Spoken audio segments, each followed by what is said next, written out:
Walang kupas pa rin ang karisma ng Meteor Garden sa Pinoy fans. Pero nasaan na nga ba ngayon ang astig na F4 at si Sunshine? Nagpapatrol si Mario Dumawal.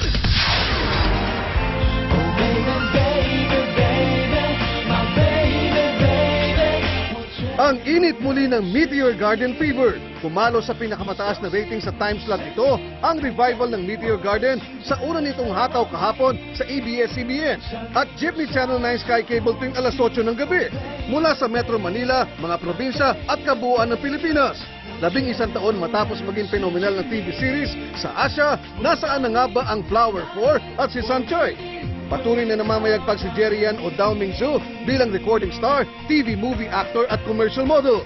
Siya rin ang ambassador ng World Vision sa Taiwan at inaabangan din ang labas niya sa Lupin III.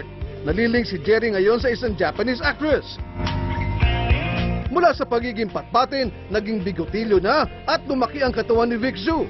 In demand pa ring TV at film leading man, kakalabas lang ni Vic sa mga pelikulang Saving General Yang at New Perfect 2. Pinakamatagumpay naman bilang recording artist si Vanessa Wu na nakagawa ng 7 albums. Nakatrabaho pa niya sina Beyonce at Bruno Mars. Kakakasal lang niya sa isang Singaporean noong 1 taon.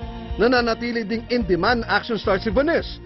Bukod sa paglimbag ng cookbook niyang Delicious Relations, sikat pa rin si Ken Chu bilang leading man sa mga love drama sa Asia.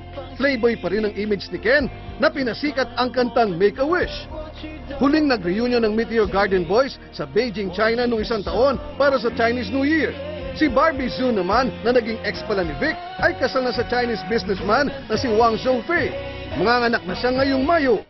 Hindi nakalimutan ni Barbie na magpasalamat sa Pinoy fans sa mainit na comeback ng Meteor Garden.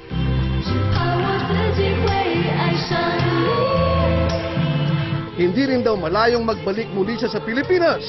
Mario Dumawal, Patrol ng Pilipino.